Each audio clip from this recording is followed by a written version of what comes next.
नमस्कार, मैं जितेंद्र चतुर्वेदी। फ्रांस की खुफिया रिपोर्ट आई है जो राफेल को लेकर चलाए जा रहे प्रोपेगेंडा से जुड़ी हुई है। इसमें यह बताया गया है कि किस तरीके से चीन पाकिस्तान ने मिलकर ये जो जेट फाइटर है उसके खिलाफ एक मुहिम शुरू की।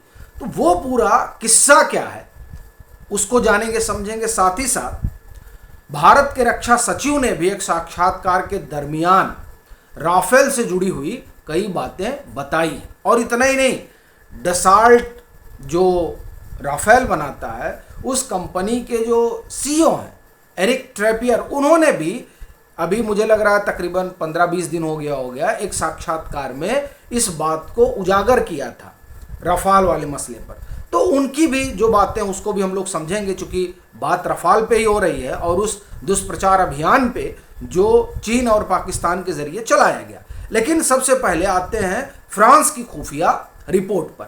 देखिए, ये रिपोर्ट 2-3 बातें बड़े स्पष्ट तौर पर बता रही है। ये कह रही है कि ऑपरेशन सिंदूर के बाद चीन और पाकिस्तान ने मिलकर एक प्रोपेगेंडा रचा और ये पूरा प्लानिंग के तहत था। 6-7 को ऑपरेशन शुरू हुआ हिंदुस्तान में और फिर उसी के तुरंत बाद पाकिस्तान लग गया। उसने कहा कि साहब हमने जो है रफाल गिरा दिया। उन्होंने कहा हमने रफाल गिरा दिया। चीन ने इसको हाथों हाथ उठाया, चूंकि चीन को ये चाहिए था कि साहब किसी तरह से जो उनके हथियार हैं उन हथियारों की सर्वोच्चता जो है वो स्थापित हो, क्योंकि चीन के जो भी चीन ने बनाया है उसका कोई बैटल ग्राउंड टेस्ट तो हुआ नहीं है। और अगर आपको ध्यान हो तो अभी पीछे lieutenant general Rahul R Singh ने ये कहा था कि चीन अपने हथियारों का एक तरह से जो उसने पाकिस्तान को दिया वो इस तरीके से ऑपरेशन सिंदूर के दरमियान उसका इस्तेमाल हो रहा था कि एक प्रयोगशाला में कि देखा जाए हमारा हथियार किस तरह से काम कर रहा है। तो जब पाकिस्तान ने दावा कर दिया कि साहब हमने मार के गिरा दिया, चीन को जो है एक तरीका मिल गया अपने जेट फाइटर की अंतर्राष्ट्रीय स्तर पर बाजार बनाने के लिए।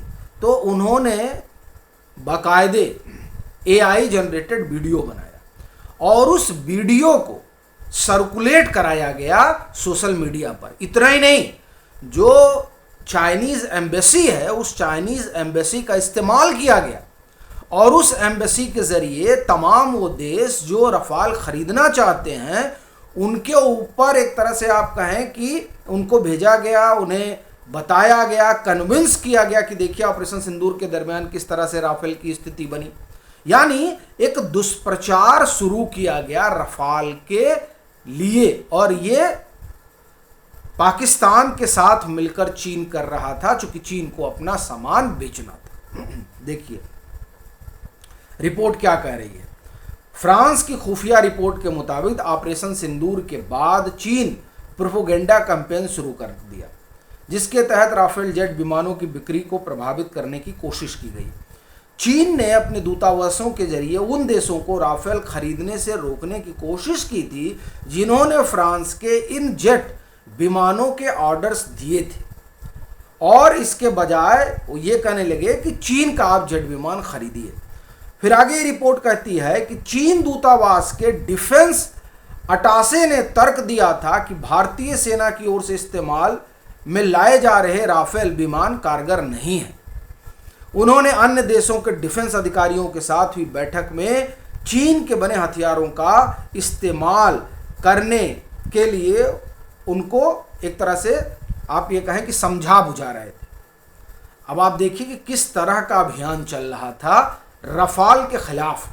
यहाँ 2 तरह की चीज़ें चल रही थी, एक अंतर्राष्ट्रीय मार्केट में ताकि रफाल बिके और दूसरा भारत में जो अभियान चल रहा था रफाल को लेकर वो इसलिए चल रहा था ताकि उसका राजनीतिक हित लाभ उठाया जा सके। क्योंकि जब आप इस बात को आगे बढ़ाएंगे, आप सबसे बड़ी चीज़ ये देखिए कि भारत की तरफ से कोई आधिकारिक बयान नहीं आया कि रफाल गिरा।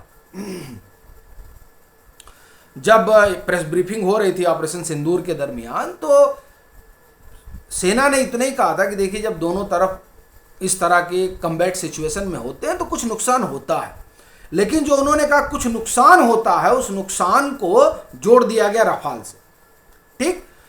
और अभियान चलने लगा हिंदुस्तान के भीतर। इसलिए अभियान चलने लगा क्योंकि भाई मसला राजनीति का है, नरेंद्र मोदी को घेरा जाना है, तो किसी तरीके से लाकर कटघरे में खड़ा कर दिया जाए और बताया जाए कि देखिए किस तरह का इन्होंने सौदा किया था।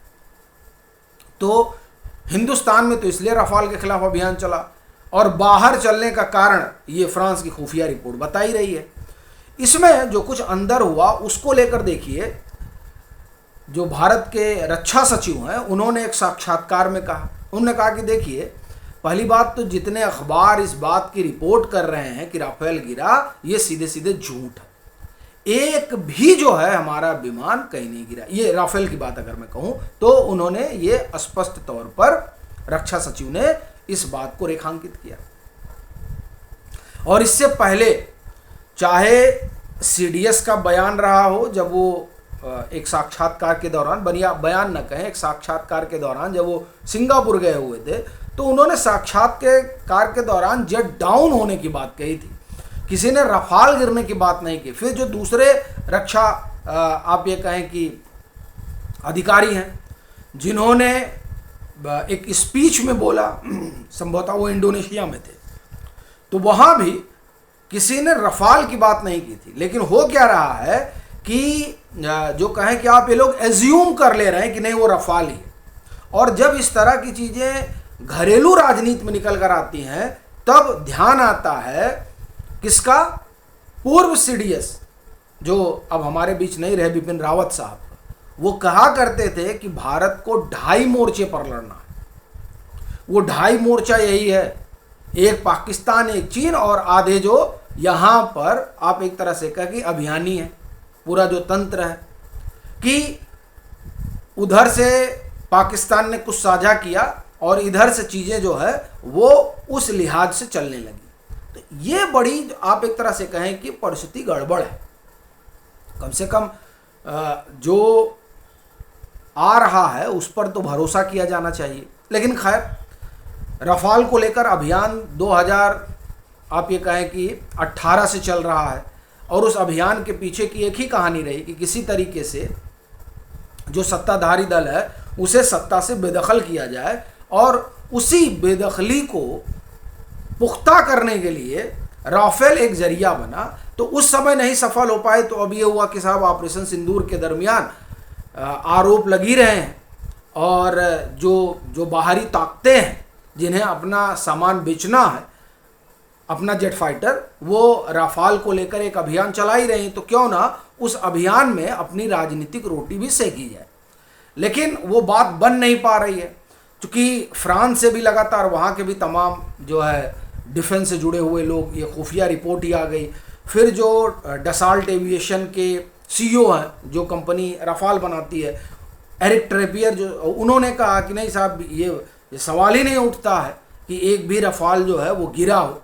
मतलब उन्होंने तो सीधे डिनाई कर दिया, और ये तब की बात है जब अभी भारत के रक्षा सचिव की तरफ से कोई बयान नहीं आया था। उन्होंने जो साक्षात्कार में कहा तब वो बात नहीं आई थी, लेकिन वो अपने विमान को लेकर आश्वस्त है कि नहीं हमारे विमान के साथ ऐसा हो ही नहीं सकता है।